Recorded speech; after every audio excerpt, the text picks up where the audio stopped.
Introduction, la vérité silencieuse que beaucoup d'hommes ignorent. Dès les premières secondes de cette vidéo, je vais vous révéler quelque chose que vous ne vous attendiez probablement pas à entendre aujourd'hui. Certains hommes pensent avoir enfin compris l'amour après 30 ans, après 40 ans, voire après une vie bien remplie. Mais la psychologie observe une réalité beaucoup plus discrète et aussi beaucoup plus dérangeante. La plupart des hommes n'ont pas été rejetés par manque d'amour, mais par manque de compréhension émotionnelle.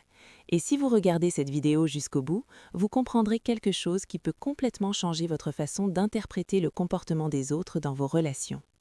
Avant de poursuivre, si ce type de contenu vous aide à réfléchir et à évoluer, je vous invite à vous abonner et à aimer cette vidéo. Non pas pour l'algorithme, mais parce que cela montre que vous êtes prêt à une introspection.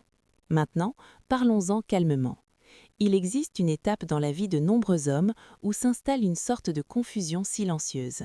Elle est imperceptible de l'extérieur. Vous continuez à fonctionner, à travailler, à assumer vos responsabilités, mais émotionnellement, quelque chose commence à changer.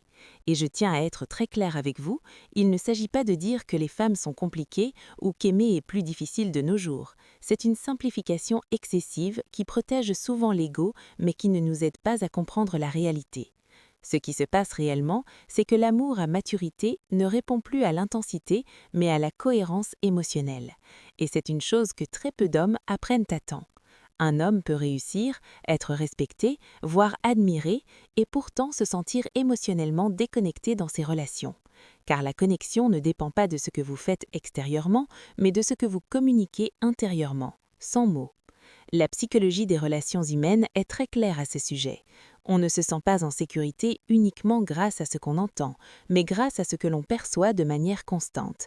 Et c'est là que beaucoup d'hommes plus âgés rencontrent un angle mort. Pendant des années, l'idée de tout résoudre par la logique, par des solutions, par l'effort, a peut-être fonctionné. Présence émotionnelle versus effort constant. Dans les relations humaines, et particulièrement en amour, tout n'est pas toujours résolu. Parfois, il y a de la compréhension, parfois du soutien, et souvent simplement du ressenti. Lorsqu'un homme n'a pas développé ce langage émotionnel, il commence à interpréter le silence comme du rejet, la distance comme du désintérêt ou l'indépendance de l'autre comme une menace. Mais d'un point de vue psychologique, la réalité est plus profonde. Ce n'est pas l'amour qui manque, c'est la difficulté à exprimer ses émotions. Et il ne s'agit pas d'un jugement, mais d'un constat. Car personne ne nous apprend à décrypter le langage émotionnel d'autrui. On nous apprend à agir, à subvenir aux besoins, à résoudre les problèmes, mais pas à percevoir les nuances. Or, c'est précisément dans les nuances que réside le véritable amour. Voici autre chose que j'aimerais que vous commenciez à remarquer aujourd'hui. Votre façon de réagir émotionnellement dans vos relations en dit bien plus long sur votre histoire intérieure que sur la personne en face de vous. Il ne s'agit pas de contrôle ni de manipulation, mais de prise de conscience. Et si cette vidéo vous parvient à ce stade de votre vie, ce n'est peut-être pas par hasard, car certains schémas ne se révèlent que lorsqu'on est vraiment prêt à les voir.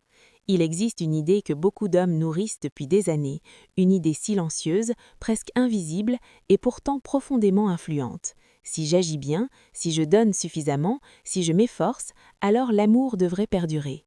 Et en apparence, cela semble logique, mais dans la pratique, les choses ne se passent pas toujours ainsi. Car l'amour mature ne se nourrit pas uniquement d'actions visibles, mais aussi de l'expérience émotionnelle que l'on crée chez l'autre, et plus important encore, en soi-même. C'est là que réside une différence cruciale, rarement expliquée. Beaucoup d'hommes apprennent à prouver leur valeur par leurs actes, ils résolvent les problèmes, offrent de la stabilité, tiennent leurs promesses, et tout cela est important. Mais il existe un niveau plus profond, irremplaçable par les efforts extérieurs. Ce niveau, c'est la présence émotionnelle. Il ne s'agit pas d'être physiquement présent, mais de l'énergie que vous dégagez.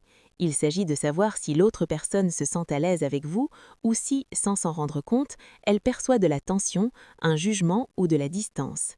Et cela ne se simule pas longtemps.